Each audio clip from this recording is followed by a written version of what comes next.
인생을 건 한판평론, 우리는 평론에 인생을 건다. 여의도 타짜. 국민의힘 윤석열 전 대변인, 박원석 전 의원, 소영주 전 정치사회연구소장, 장성철 공론센터 소장입니다. 안녕하세요. 네, 안녕하세요. 문라이트님께서 안녕하세요. F4 기다렸습니다. 라고 핫도리 한조님께서 타짜 반가워요라고 문자를 주셨는데, 자, 두 분은 여전히 그냥 상관이 없고, 한 분은 여당이 됐고, 또 한 분은 진짜 야당이 됐고, 예. 정권이 바뀌고 나서 어쨌든 첫 번째 여도 타짜 있는 아니 날인데. 저 잠깐만요. 저 뭐요? 자리 좀 바꿔주세요. 왜요? 눈이 부셔가지고 눈이 부셔요? 예, 서영주 소장 뒤에만 후광이 비쳐 눈이 부셔가지고 도대체 같이 마주보고 뭐 있을 여당 수가 없습니다. 민주당이 한두 번 해봅니까? 사기 민주정부입니다. 우리가 사기. 다 알듯이 네. 여당이라고 좋으시겠어요. 다 같은 여당이 아니잖아요. 왜? 에이 그래도 덕담 해주세요. 덕담. 아니 근데 원래 제일 아니 나빠. 오리지널 박원석. 여당, 오리지널 여당. 여당. 박원석 타짜가 제일 나빠.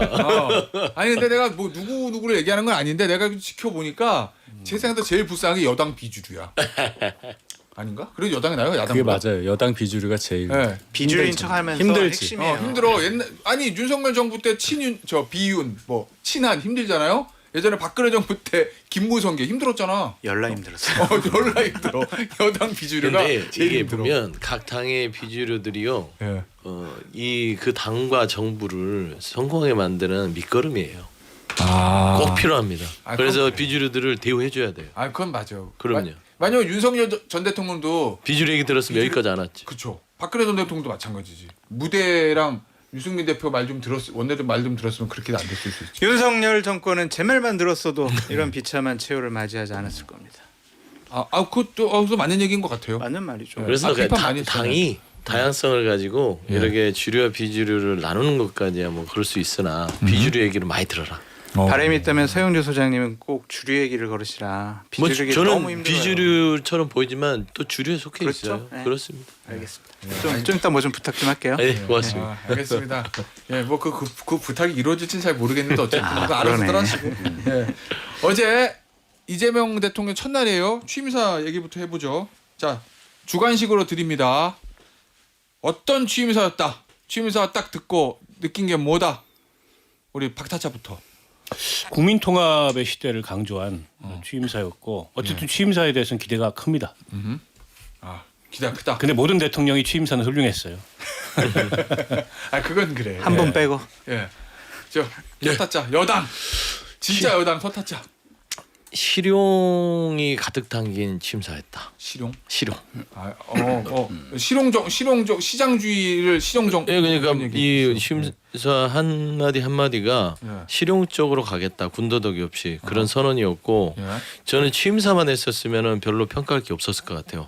박타차님 말대로 다 좋은 소리 하죠 취임사에서. 뭐 근데 그날 바로 취임사 끝나고 오찬을 했어요. 예. 여야 대표들 모시고 예. 비빔밥 회동. 예. 그러니까 이 실용적인 선언문이 그대로 말과 행동이 하루에 담겼던 취임사였다. 예. 예.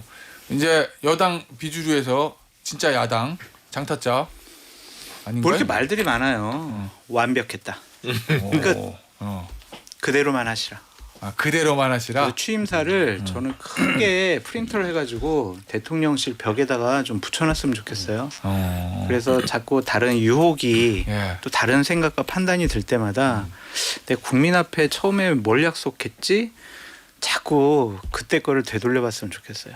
근데 이게 윤석열 정부도 그렇고 뭐 박근혜 정부, 문재인 정부 항상 대통령 취임 한 2년 3년쯤 되면 조간신문 김영 칼럼에 취임사를 돌아보라는 칼럼이 항상 나오잖아. 문제는. 예. 맞아요. 그랬으면 좋겠어요. 이제 취임사대로만 하시라. 예. 근데 제가 아까 모든 대통령의 취임사가 훌륭했다고 얘기를 했는데 한 명은 예외였죠. 윤석열 전 대통령 취임사는 엉망진창이었어요. 한국과 세력. 되도 않는 자유와 자유민주주의. 자유 얘기만 했죠. 예. 그 취임사를 돌아보라는 칼럼이나 사설도 제 기억으로는 안 나왔습니다. 취임사가 볼 게 없었기 때문에. 그래요? 예. 알겠습니다. 자, 이제부터 진짜 야당. 이제 야당 비주류죠. 야당인데 그 야당 비주류는 제일 불쌍한 거잖아. 아니 제일 세요. 제일 야당 세요? 비주류가. 야당 비주류가. 눈치 볼 게 없어서 엄청 센 게 야당 비주류입니다. 야당 비주류. 자. 저하고 비슷한 거예요. 무소속하고 거의 비슷한. 그러네요. 에라이 질러 뭐 이거구나 다. 윤타장 어떻게 봤어요? 취임사는 뭐 잘 쓴 취임사였는데 네. 취임사 하시는 거 보면서 방송을 해서 쭉 봤는데 거기 치트키 같은 게 분명히 있어요. 또 마냥 좋지만은 않더라고요. 아무리 비싼 평화도 뭐 전쟁보다 낫다 이런 걸 하나씩 탁탁 넣어놨더라고요. 그 지켜보겠습니다. 그리고 시장주의 정부가 되겠다. 좋은 거 거의 아니에요? 시장주의 정부 된다는 말을 민주당 출신 대통령이 쓴다. 이것도 지켜보겠습니다. 그거 지켜본다는 거는 무슨 얘기예요? 실천하는지 보겠다는 거예요. 노란봉투법, 상법 개정안, 시장주의하고 어떻게 맞는 건지 설명을 전 듣고 싶어요. 노란봉투법과 상법 개정안은 시장주의에 부합하는 법안입니다. 그러니까 지금까지 시장주의가 잘못된 시장주의였어요. 같은 비주류가 아닌 거지 그러니까. 저도 박사자가 똑같은 얘기입니다. 그러니까 노란 봉투 3법 시장주의에 부합된다. 네, 알겠습니다. 그 얘기는 안 하겠습니다. 연도 타짜에서 하기는 주제가 좀 맞지 않아가지고. 네. 예. 자, 그러면 어제 이제 취임사가 있었고 뭐 했냐면은 첫 번째 인선 총리 비서실장 쭉쭉쭉 발표했거든요. 첫 번째 인선 평가부터 좀 해보죠. 일단 김민석 총리 내정자 아직 후보자가 아닌가 지명자. 지명자죠 아직 지명자. 김민석 총리 지명자 그다음에 강훈식 비서실장. 이 두 명의 현역 의원을 총리하고 비서실장으로 임명한 거 이거 어떻게 보셨어요? 그러니까 키워드로 정리를 해보면 키워드로. 경험 안정, 그다음에 당정 대통령실의 일체화 뭐 이런 게 그 인선의 기조 같은 게 아니었을까 싶은데요. 예. 이게 이제 인수위 없이 바로 출범하는 정부잖아요. 근데 지금 상황은 녹록지 않아요. 예. 그렇다 보니까 대통령의 국정 철학을 잘 이해하면서 그리고 이제 당과 대통령실과 내각의 예. 뭐랄까요 어떤 일체화 이런 것들을 추구하는 동시에 경험과 안정성 뭐 이걸 이제 고려하다 보니까 예. 어떻게 보면 그 이재명 대통령을 가장 잘 이해하고 그다음에 당내 기반이 확고하고 예. 또 내각의 뭐랄까요 그립이나 이런 걸 확실히 줄 수 있는 그런 총리 후보를 고른 게 아닌가 싶어요. 물론 뭐 서프라이즈, 뭐 신선함 이런 것들은 상대적으로 떨어진다고 볼 수 있죠. 보통은 총리 누가 될까 이런 게 예. 인수위가 있을 때 맞아요. 초미의 관심사잖아요. 맞아요. 외부에서 영입되느냐, 뭐 얼마나 중량감이 있는 인물이 임명되느냐. 근데 그런 어떤 기대감이나 그런 신선함과는 거리가 있는데 빠르게 어쨌든 국정 운영을 안정시키겠다는 의지가 담겨 있는 그런 인선이었다 봅니다. 국정을 네. 대통령이 쥐고 가겠다라는 의지의 표현 뭐 이런 그러니까 게 이번 표현하던데. 인사는 뼈대만 갖춘 인사긴 해요. 일단 국무총리 비서실장 예. 그건 필요하잖아요. 인사를 해야 되니까 전체. 그다음에 이제 국가안보에 따른 국가안보실장 국정원장. 예. 그다음에 대변인은 대언론을 통해서 국민들한테 입문 만들어내야 될 거 아니에요. 예. 그다음에 경호처장. 예. 경호처가 혼란스러웠잖아요. 그렇죠. 그거를 이제 바로 세우려면 경호처장 직심을 필요하죠. 해야 돼서 대통령 경호. 정확하게 이것만 일단은 시급한 걸로 한다. 예. 근데 이번 인사는 제가 봐서는 신속한 회복을 위한 인사다. 그러니까 회복해야 될 것들이 두 가지잖아요. 예. 어떤 내란 사태로 대한 혼란. 두 번째는 경제 상황이 녹록지 않기 때문에 비상경제에 대한 기본적인 그 기본값으로의 복원. 예. 이게 이제 필요한데 이재명 정부 인사가 제가 봐서는 처음 1기, 2기가 있을 것 같아요. 1기는 회복의 시간. 회복을 하기 위해서 신속성이 필요합니다. 내란 사태를 이거를 제대로 돌려놓으려면 이게 질질 끌 일은 아니에요. 예. 빨리 끝내버려야 돼요. 그래야 이제 국정에 매진할 수 있지 않겠어요? 예. 그래서 그 인사고 두 번째 인사가 끝나고 나면 통합의 이미지를 주기 위한 통합의 시간의 인사가 있을 거예요. 예. 그래서 저는 1단계 인사, 2단계 인사를 아마 국정구상에서 인사의 어떤 방향을 잡지 않았을까 그래 보여요. 자 이제 진짜 야당이 된 원래 원래 야당이었지 윤석열 정부 때도 잘하셨다는 생각이 들어요. 네. 그러니까 전 정치인들이 가장 네. 이 장관이나 총리나 이런 거 잘한다고 생각하는 사람이거든요. 정치인들이 네, 국회의원들 정치인들이 네. 내각에도 많이 들어가고 네. 대통령실에도 많이 들어가는 게 맞다고 생각하는 사람이에요. 원래. 그건 왜 그래요? 조직장 한국도 있고 그렇죠. 그 상임위에서 전문성도 있고요. 예. 이 어떤 장의 역할은요. 그냥 나가서 막 뭐 세부적으로 정책을 연구하고 뭐 그런 거보다는 그건 관료들이 하니까 관료들이 한 거를 정치적으로 잘 국회 가서 잘 설명하고 입법화도 하고 그다음에 예산도 따오고 예. 이런 정치적인 역할을 해야 되거든요. 그거 정치인들이 제일 잘할 수가 있어요. 그래서 이런 건 정말 잘할 거고 제가 가장 부러웠던 대목은 이런 거예요. 예. 김민석, 강훈식 이 분들은 다른 꿈들이 있는 분들이거든요. 어. 그러니까 김민석 후보자 같은 경우에는 서울시장 대통령 그리고 강훈식 실장 같은 경우엔 충남지사 대통령 이 대통령 꿈이 있는 사람들인데 이렇게 민주당의 인재풀을 좀 체계적으로 키워나가는 그런 모습 보이는 게 너무 부러운 거예요. 윤석열, 박근혜 정권 때 없었거든요. 다 그냥 차기 주자들을 견제하고 그냥 집 밟고 막 그랬었거든요.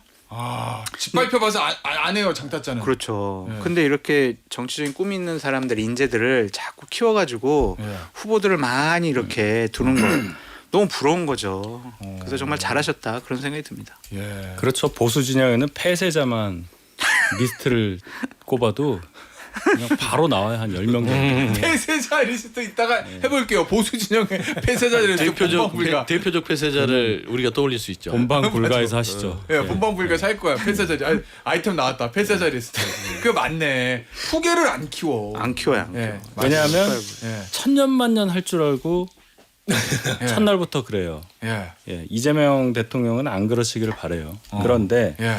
686 출신 김민석 그리고 20년 전 이종석 이 두 분을 이 중요한 자리에 넣었다는 것을 보면 이종석 국정원장. 예, 예, 예. 20년 전 사람이잖아요. 노무현 정부 때 이재명 대통령도 인재를 쓸만한 그 폭이 인재 풀의 폭과 예. 깊이가 좁구나. 8년 이상 대선 준비한 분인데 예. 내각에 또는 중요한 자리에 넣을 만한 사람을 이렇게 발굴을 못했나 싶어서 좀 실망스럽습니다. 국정원장은 너무 올드하다는 그런 말씀이시구나. 노무현 정부 때 대북 정책 하던 분 아니에요? 아니 근데 뭐 공직을 오래 떠나 있던 건 사실이에요. 19년 만에 돌아온 건데 예. 이제 그 사이에 업데이트가 됐으면 괜찮아요.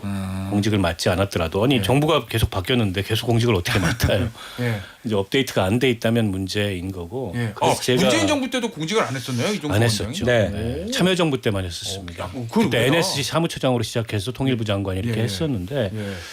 이재명 그 대통령과의 교류는 상당히 있었던 것 같아요. 예. 성남시장 할 때부터. 그래요.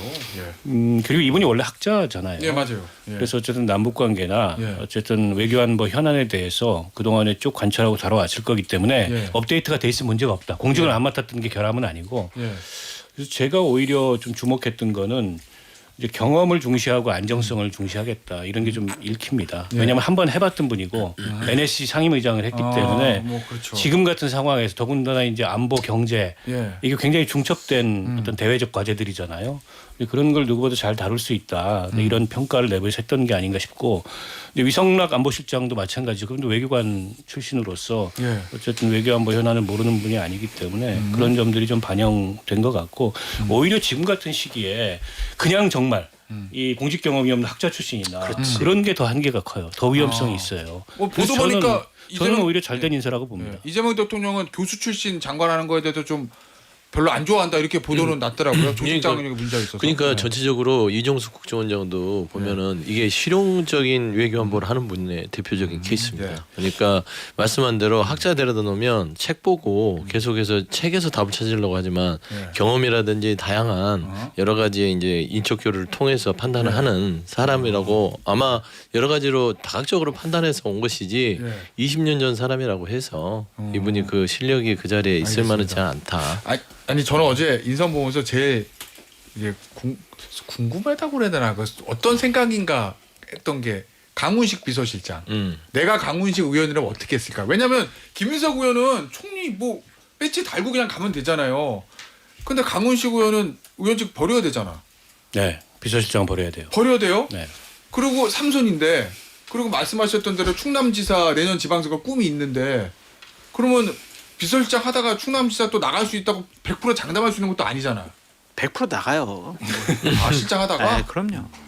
아까 말씀하셨잖아요. 최은주 소장님이 지금은 어쨌든 회복의 시간 예. 그리고 통합의 시간 이렇게 말씀하셨잖아요. 내년 아마 2, 3월이면 새롭게 진영을 뿌릴 거예요. 2기 지도 체제를. 그래요? 네, 그래서 이분들의 정치적인 꿈을 갖고 예.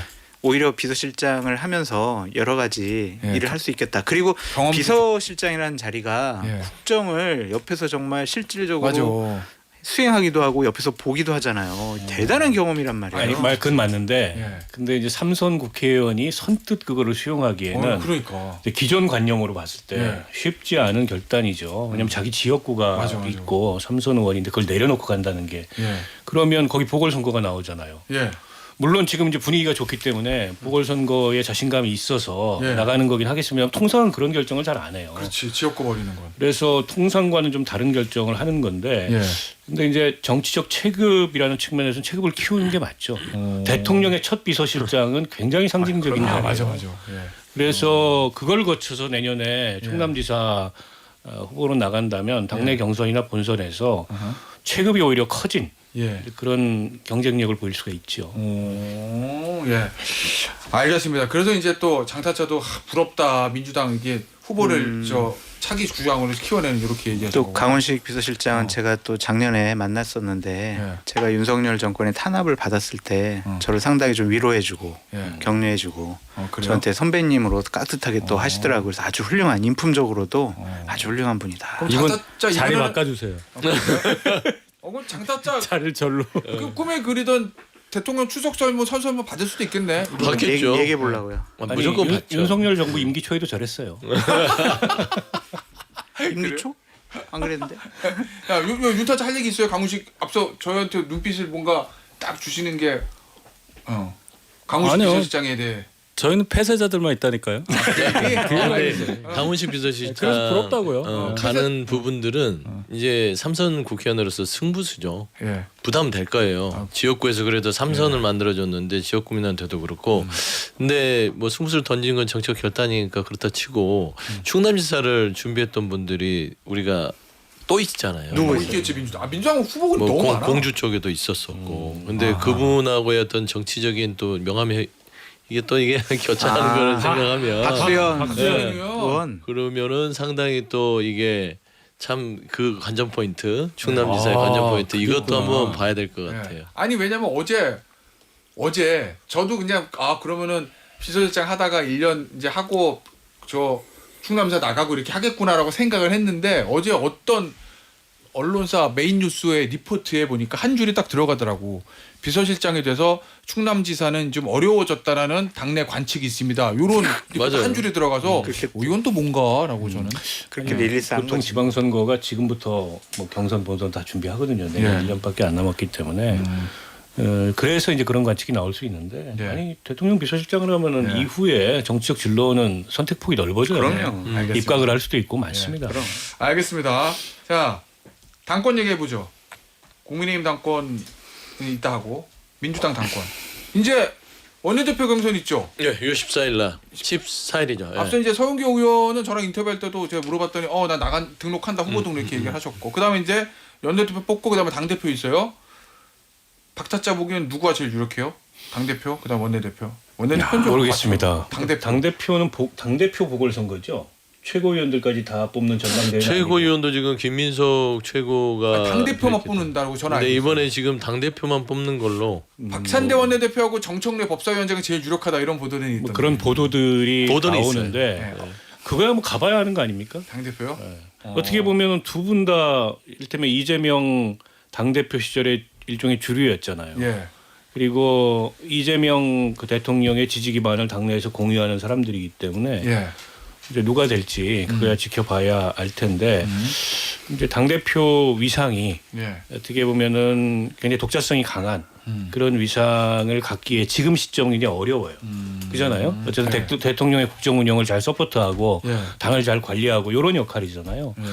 거기에 이제 누가 적합하다 이제 이런 판단을 민주당 내에서 하게 되지 않겠어요? 누가 적합한지 저는 뭐 개인적으로는 잘 모르겠습니다. 개인적으로는 몰라도 어떤 뭔가 알고 있는 눈치가 정치적 섰다잖아요. 상황에서 보면 집권 여당의 첫 지도부가 되는 거고 대표가 그러면 그 대표의 역할은 뭐냐면 정당으로서 새로운 정부와 뭐 좀 건전한 뭐 견제와 균형 이거는 조금 당원들이나 전반적인 역할에서는 좀 중지를 해야 될 것 같아요. 아까 얘기했듯이 인사 자체가 신속한 회복의 시간이다. 그런 인사가 됐으면 민주당의 지도부도 예. 이재명 정부가 신속한 회복을 위한 서포트의 기능을 하는 쪽의 방점이 되겠죠. 자기 정치보다 그랬다면 이제 언론에 나온 뭐 박찬대 예. 원내대표나 아니면 정청래 전 법사위원장이나 예. 이 두 분 중에 과연 누가 그런 역할을 잘할 수 있지가 판단 기준이 될 것이다. 그러면 이제 그것이 네. 이제 대략적으로 나오지 않겠어요. 왜 박찬대 원내대표라고 얘기를 못해요? 예? 아니 이거는 이 당원들의 민심은 네. 제가 어떻게 합니까? 예, 하여튼 당원이시잖아요. 네. 이재명 정부가 이제 성공하는데 누구를 선택할까 이게 관전 포인트. 불편해하는 사람을 안 뽑을 것 같아요. 그러니까 대통령이 처음 당선되고 나서 예. 첫 번째 당 대표잖아요. 예.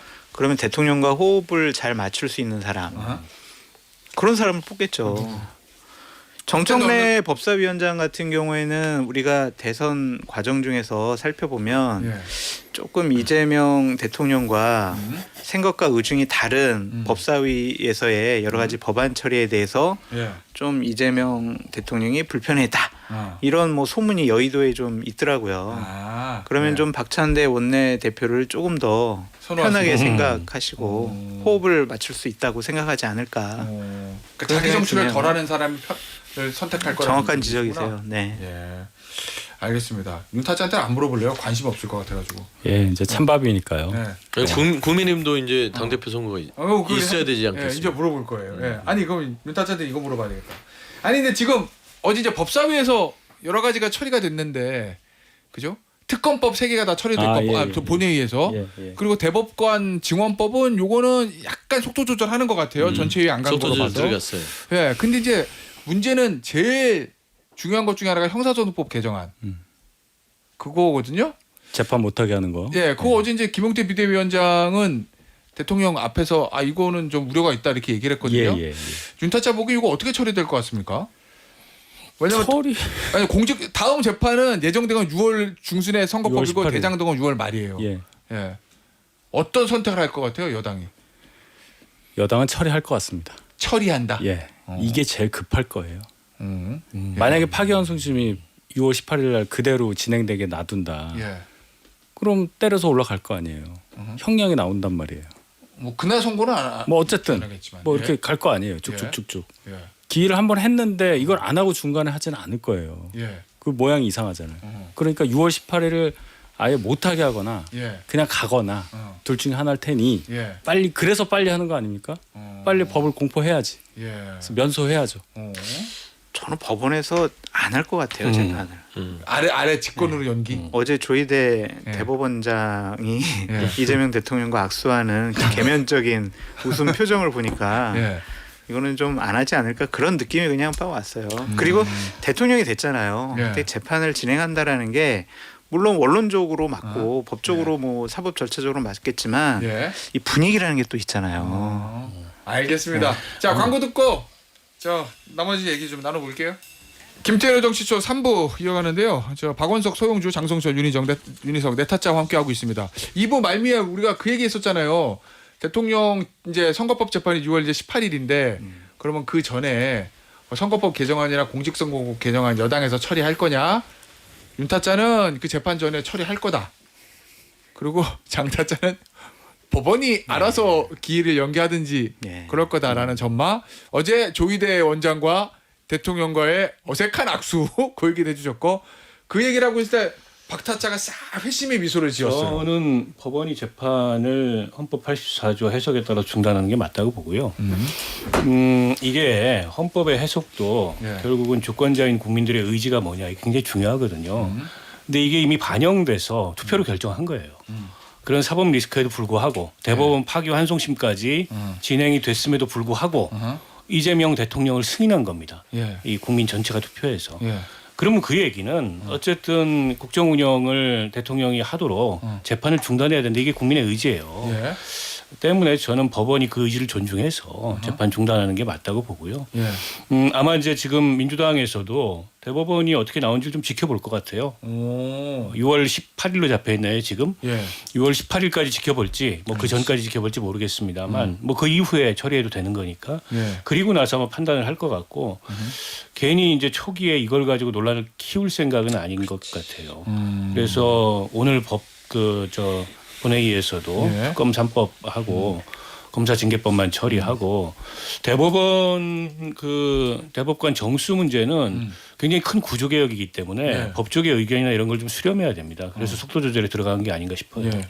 알겠습니다. 그러면 18일 선거법 20 말에 대장동 재판 연기 여부 어떻게 하는지 보면 법원의 입장이 나오는 거 보면 이제 민주당도 입장을 정할 수 있다 그런 말씀이시구나. 예. 국민의힘은 할 수 있는 게 없으니까 그냥 지켜만 볼 뿐. 뭐 어떻게 뭐 이런 거 할 수 있죠. 뭐 필리버스터. 필리버스터. 아니면 뭐 농성, 삭발, 예. 뭐 단식 뭐 이런 거 할 수도 있는데 저희 당은 잘 안 하죠 그런 거. 머리 안 깎을 것 같은데. 아니 잘 못해요. 그러니까 익숙하지 않은 것 같아. 촛불 시위 한 번 했다 다 태웠어요. 황교안 말기에. 무슨 말이에요, 그게?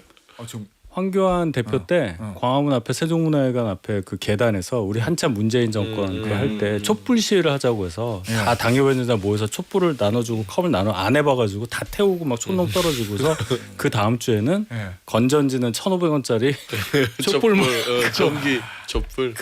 그랬었습니다. 단식 삭발 장애투 정도 하던 사람이 잘하지. 그렇죠. 삼보일배 뭐 이런 거. 예. 근데 이제 제가 한 가지 말씀드리면 재판 부분은 예.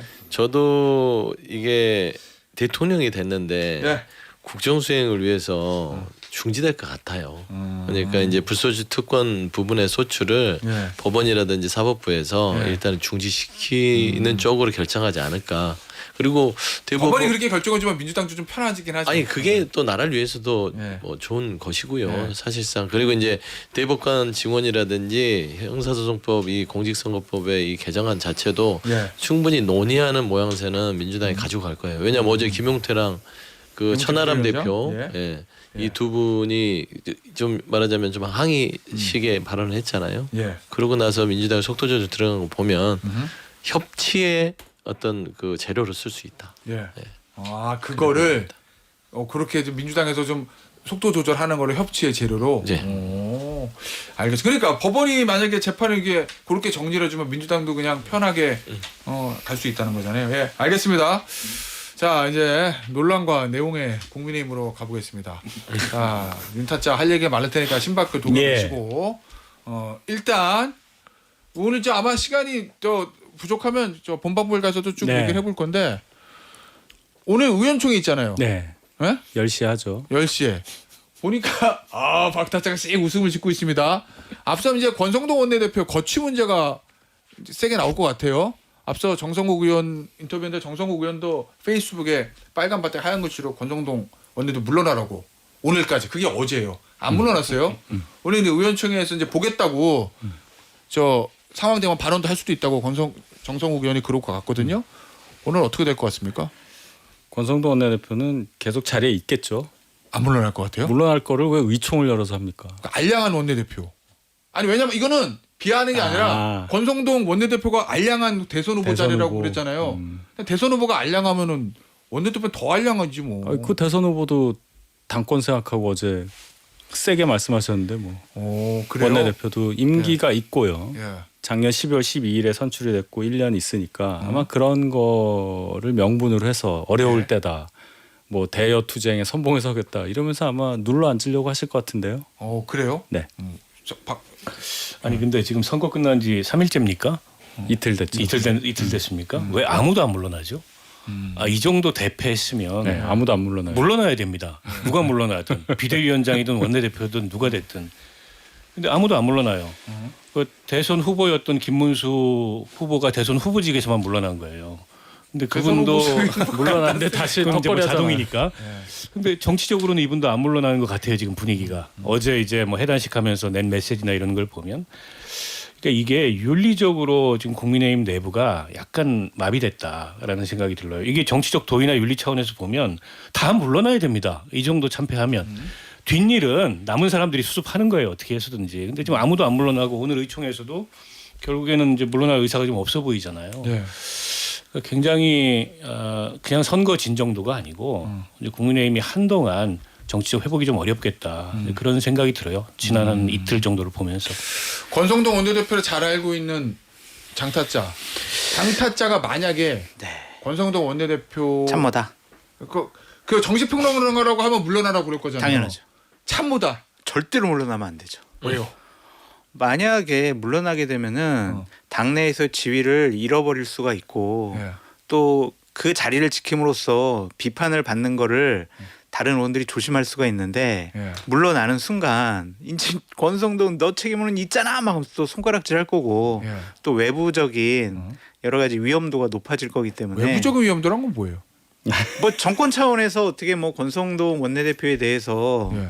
여러 가지 뭐 법률적으로 뭐 위반한 게 있을까 이렇게 사정 한번 작업? 살펴보지 않을까. 왜냐하면 윤핵관 핵심적으로 활동하셨잖아요. 예. 그리고 어제도 이제 악수하면서 뒷짐지시고 또 저게 이재명 대통령은 아이 그래 뭐 선후배 사이니까 원래 예전에 학교 다닐 때 사법연수원 달도록 같이 다녔던 친한 사이였잖아요. 예, 이제. 그럴 수가 있는데 네. 그 이재명 대통령 밑에 계신 분들은 뭐야 지금 대통령한테 불경스러운 모습을 취했어 가만두면 안 되겠군 이렇게 생각할 가능성이 있어요. 그거 어제 이제 대통령하고 권성동 원내대표 인사하고 그 뒤에 김혜경 여사가 이렇게 뭐 목례하는데 아니요 그거 숙여서 인사하더라고요. 거의 네. 한 70도 정도로. 70도 인사하는데 권성동 원내대표가 돌아섰나요? 네, 딴 데 보고 이렇게 인사도 안 받더라고요. 근데 그거에 이제 대단히 기분 나쁠 거예요 권력자들은. 그게 일부러 안 받은 거야? 아니면 우연치 않게 권성동 원내대표 몸을 돌리는데 타이밍이 된 거야? 아유 그게 지금 최고 권력자들이 앞에 와서 인사하는데 네.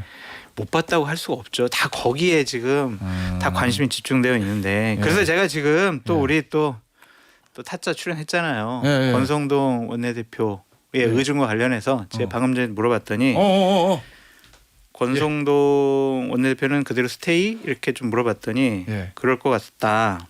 떠밀려서는 안 나가겠다고 하는데 자신의 퇴진 시기는 자신이 정하겠다고 했다. 그럼 오늘 이제 안 물러나겠다는 거죠. 그렇죠. 근데 물러나는 게 맞죠. 예. 정말 대선 후보 선출 과정 중에서 예. 본인이 책임져야 될 일들도 있고 본인들은 야 40% 넘은 거는 그래도 우리가 이만큼 잘 버티고 지지층을 결집시켜서 넘은 거 우리가 잘한 거지. 이걸 가지고 우리한테 뭐라 그래? 이렇게 생각할 수 있지만 예. 대선에 패배했잖아요. 정당 대선 패배는요. 당을 문 닫아야 될 정도의 큰 사건이에요. 저 대한민국 정당은 그렇죠. 예, 아무도 근데 책임 안 진다. 이거는 말이 안 되죠. 근데 예. 결론적으로 안 그만둘 생각이 강한 것 같습니다. 야 그러면 오늘 이제 난리 나는 거 아니에요 의원총회에서? 뭐 난리가 나겠지만 이 권선동 원내대표의 지금 고치 문제가 국민의힘에 도마에 오르는 게 상식적이진 않죠. 참 기괴한 정당의 현상이다. 네. 물러나는 게 그냥 그건 기본이고요. 책임지지 않는 정치를 하는 사람은 정치할 자격이 없다고 늘 판단해요. 책임을 지기 때문에 국민들이 정치에 대해 신뢰를 그래도 보내는 거죠. 어떤 행태가 뭐 판단이 있겠지만, 근데 저는 권선동 원내대표 심정이 이해가 돼요. 심정 이해가 된다는 왜 얘기는 버티는지를. 뭐예요? 기왕 버린 몸. 그거 뭐예요? 그러니까 12월 3일부터 예. 그냥 다 내던진 것 같아요. 그때 12월 3일 이후에 권선동 원내대표가 했던 일성 아직도 우리 기억하잖아요. 더 얼굴을 두텁게 하고 가자. 예. 그러니까 어차피 12월 3일, 5월 10일 그리고 6월 3일 이 시점마다 얼굴을 더 두텁게 하면서 네. 그냥 기왕 베린 몸 그냥 끝까지 가자. 예. 내가 욕을 먹든 내가 밑바닥을 찍든 나는 내 이 권력에서는 한번 갈 때까지 가보겠다. 저는 이런 심리 같아요. 이게 출구조사 때 39% 정도 얻는 걸로 나왔잖아요. 예. 그랬다가 이제 최종 그 개표 결과가 41%가 나왔는데 신났나? 이제 그 사이에 마음이 바뀌었을 거예요. 30% 득표면 그러니까. 저렇게 버틸 명분도 없어요. 맞아요. 예. 그거는 김문수 후보도 마찬가지고 권성동 원내대표 모두가. 예. 근데 이게 40이 넘으면서 예. 일종의 이제 명분 알리바이 이런 것들을 스스로 만들어냈을 거예요. 이 정도면 이 상황에. 그리고 이제 책임을 딴 데다가 돌릴 수 있잖아요. 이준석 때문에 졌다. 더하면 0.02 이겨 뭐 뭐 이러고. 이런. 야, 그리고 한동훈 대표나 친한계가 처음부터 협조적이었으면 이길 수 있었다. 뭐 홍준표 때문에 이렇게 됐다. 이런 식으로 책임을 돌릴 수 있는 그런 핑계거리들을 찾아가지고 이게 사전 투표 결과가 나왔을 때와 본투표 결과가 나왔을 때 그 사이에 마음이 바뀌었을 거다. 근데 저렇게 정치에서 뭐 하려고 그럽니까? 예. 아니 저러면 당의 경쟁력이 생기길 합니까? 본인들의 경쟁력이 생기길 합니까? 결국에는 그 알량한 의원 자리 한 번 더 하겠다. 이걸로밖에 안 보여요. 그러면 김문수 후보를 지지했던 이제 보수층들 중에도 정말 돌아설 사람들이 생길 수 있죠. 저것까지는 아니다. 그런데다가 제가 지난번 방송에도 말씀드렸지만 이제 야당이 하는 거는 정계 개편이라고 우리가 안 불러요. 이합 집산이라고 부르지. 정계 개편은 대통령과 여당이 하는 겁니다. 뭐 그렇죠. 지금 이 중도 보수로의 확장을 선언을 했어요. 이재명 대통령이. 그게 이를테면 이 보수 진영에 예. 오히려 더 큰 충격을 몰고 올 수 있다니까요. 국민의힘에서 넘어가는 의원들 생깁니다. 흔들 수도 있고요. 예. 저 윤타짜 지금 박타짜가 했던 얘기들 3자가 아니라 사로 앞에 사자가 있었으니까 그걸 명분으로 정신 승리하면서 버틴다. 실제 그런 움직임들이 있어요? 3자였어도 똑같았을 거예요. 더하네 이거는. 맞아요. 3주였어도 왜 31이 아니고 39니까? 아니 그게 아니라 3자였으면 더 위기감을 느낄 거 아닙니까? 더 버틴다. 뭉치죠. 더 뭉치죠. 오히려 예. 우린 그냥 여기서 물러나면 더 죽어 이거구나. 저는 그렇게 생각합니다. 아 그래요? 예, 4자 오히려 4자가 돼서 야 이거 해볼 만하다. 전당대 한번 열어. 이럴 수도 있는 거예요. 어차피 우리가 이겨 이렇게요. 예. 이 4자 나오네. 당원들은 역시 우리 편이야. 예. 그렇게 전당대 하자고 해. 예. 이렇게 나갈 수도 있는 건데. 한동훈 들어와 이러고 예를 들면. 그리고 김문수 후보도 전당대 하자고 하는데 예. 할 수 있어요. 제가 볼 때는 예. 더 분위기가 그쪽으로 갈 수 있다. 그러니까 정면 승부를 해보자라고 생각할 수가 있단 말이에요. 예. 3자 나왔으면 절대 안 합니다. 제가 볼 땐 전당대회. 더 예. 웅크린다는 얘기구나. 그렇죠. 예. 예. 그러면은 예. 지금 41이에요. 7, 8도 아니고 41이에요. 그럼 이 상황에서 권성동 원내대표 안 물러난다는 거잖아요. 그럼 권성동 원내대표 안 물러나면 김용태 비대위원장도 물러나는 게 의미가 없네. 왜냐면요. 비대위원장 물러나도 권성동 원내대표 또 다른 비대위원장 임명하면 계속 무한 비대위가 가는 거잖아요. 그렇게 되는 거죠. 이렇게 그래서 되면. 또대위 얘기가 나오고 아니면 중간에 전당대 할 수도 있는 거고 제가 말씀드린 그 논리에 따라서 예. 역시 당원들은 아직도 옆에 있고 61% 김문수 후보를 지지했던 그 사람들은 누가 나와도 우리가 뒤에 있으면 예. 그 후보를 뽑을 거다. 예, 그런 계산을 할 수 있죠. 그런 판단이 되면 예, 그때쯤 가서 그런 판단을 하죠. 생명 영장의 꿈을 계속 꾸고 있다. 아마 불사라고 생각할 겁니다. 불사라고 누가요? 네. 그분들이 그분이란 게 누군가요? 권성동 원내대표 비롯한 구친윤들 얘기하는 거예요? 그렇죠. 그래서 이번 대선에서도 이길 수 있다고 생각을 한 거예요. 마지막까지 그 골든 크로스 얘기가 그냥 나온 게 아닙니다. 실제로 있었어요? 잠깐 골든 크루즈 있었어요 실제로? 그런 적은 없습니다. 예. 근데 그러나 뭘 믿고 그거 골든 있을 크루즈? 거라고 그런 데이터 여연 데이터 같은 거 보면서 예. 이제 그래프를 급격하게 이 기울기를 바꿔버리는 거죠. 내가 생각할 때 요렇게 그래서 여기는 이렇게 되고 여기는 이렇게 하니까 만나네. 선거 막판에 하는 대선 얘기지. 이후에 만나는 거죠. 여연 데이터로도 그런 데이터가 나왔을 것 같지 않고요. 예. 근데 박근혜 정권이 끝난 이후로 이제 지금의 국민의힘에 이 당의 지도 체제는 비대위가 일상이었고 맞아. 전당대회를 통한 정식 지도부가 예외였어요. 그러니까 아예 이참에 당원 당규를 거쳐가지고 예. 비대위원장과 비대위원을 선출하는 걸로 바꾸고 비대위를 정상 체제로 만드는 게 어떨까 예. 그렇게 저는 권하고 싶고요. 예. 근데 지금 이 상황에서 만약 누군가를 막기 위해서 예. 내지는 자신들의 기득권을 지키기 위해서 전당대회마저 열지 않고 이제 또 다른 비대위를 동원해서 예. 일종의 이제 파행을 시도한다. 라면은 정말 국민의힘의 친윤이라는 분들은 그러니까 당에 대한 어떤 공적 책임의식 같은 것조차도 전혀 네. 없는 이제 그런 분들이라는 걸 뭐 지금까지도 증명해왔지만 또 한 번 증명하는 거고 다 퇴출돼야 돼요. 저런 분들이 있는 이상 절대 이길 수 없는 정당이 예. 됩니다. 어쨌든 윤타짜는 비대위 또 무한 비대위 쪽으로 갈 확률이 높다. 그 옳다는 게 아니라 현실적 그런 입장인 거잖아요. 그러려고 할 텐데 그래도 전당대 안 할 수가 없을 겁니다. 안 할 수 지금 당장은 김문수 후보에 대한 41% 득표에 대해서 평가하려는 분위기도 있고 하겠지만 예. 조금씩 이제 이재명 정부가 예. 굉장히 세게 드라이브를 걸 때 현실 파악이 될 거예요. 이래서 지면 안 되는 거였는데부터 시작해서 예. 왜 이렇게 됐느냐? 현타가 오기 시작한다. 그렇죠. 사정의 칼을 맞아보면 현타가 오기 시작하면서 우리 어떡하지? 아니 제가 얘기하는 거는 예. 지지자들 얘기예요. 지지자들이. 예. 그래도 이재명은 막아야 되고 그래도 국민의힘이 그래도 보수의 중심인데 밀어줘야지 하면서 소극적이지만 표를 찍었던 많은 분들이 예. 이제 생각을 하실 때가 곧 온다. 그러면 지도부도 못 버틸 거다 이런 얘기시네. 어떻게 버텨요? 그래요?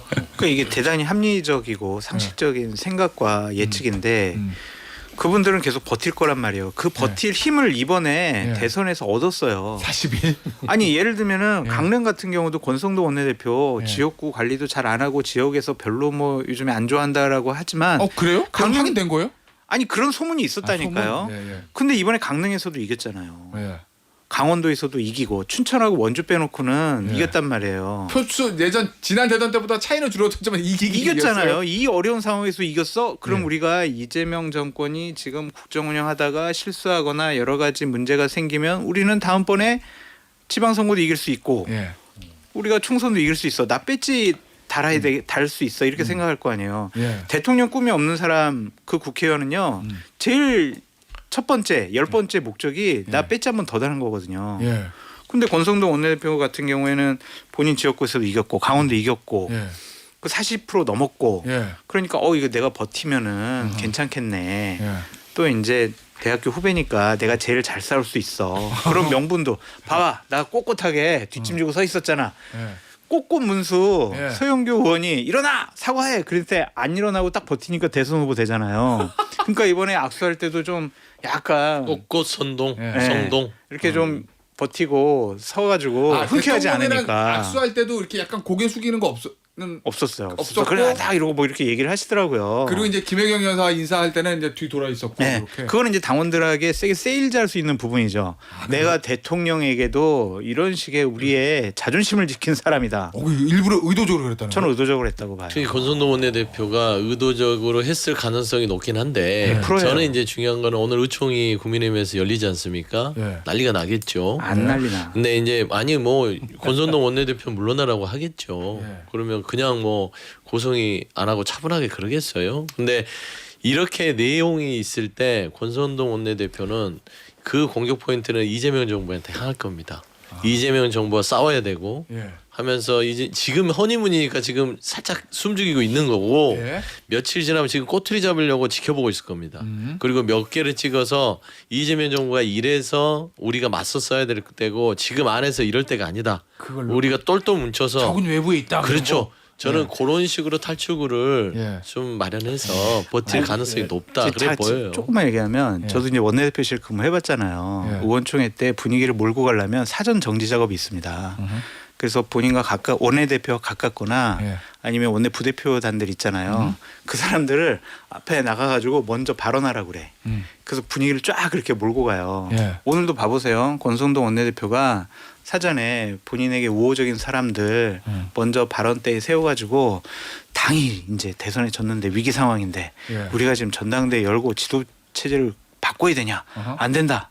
이대로 좀 뭉치자. 그게 우리 41%의 우리를 지지하는 국민들의 표심 아니냐? 예. 이런 식으로 분위기 쫙 몰고 갈 거라니까요. 오. 그러면은 또 그러면 친한 그게 의원들은 맞나? 가만히 있겠어요? 문타짜 이러면 정성국 그러니까 의원이나 또 배현진 의원은 발언할 것 같은데. 숫자가 적죠. 그러니까 그거를 이제 적나라하게 보여주는 의총장이 될 거고 예. 방금 전에 그 장성철 소장이 권성동 의원이 이 상황에서도 강릉에서 이겼다는 건 의미가 없는 게요. 예. 제가 주요 친윤들의 총선 때 성적과 이번 대선 성적을 좀 뽑아봤어요. 예. 그러니까 단일 그 데이터를 행정구역인데, 준비했단 말이에요. 예. 예. 그러니까 갑이나 을 이렇게 나뉜 데는 그 예를 들어 어떤 구에 그는 뭐 거소 투표라든지 뭐 예.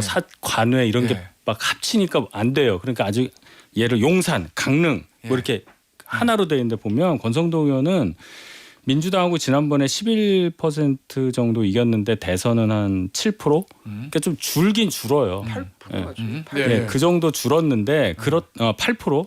그런데 그거는 지역 색인 거예요. 그 지역이니까 그런 거지. 강릉이니까. 예.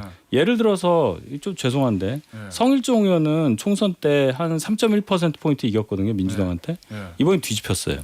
이제 이런 거는 의미가 있는데, 그러니까 이 얘기가 이런 식으로 판단을 하면 본질을 못 보는 거라는 거예요.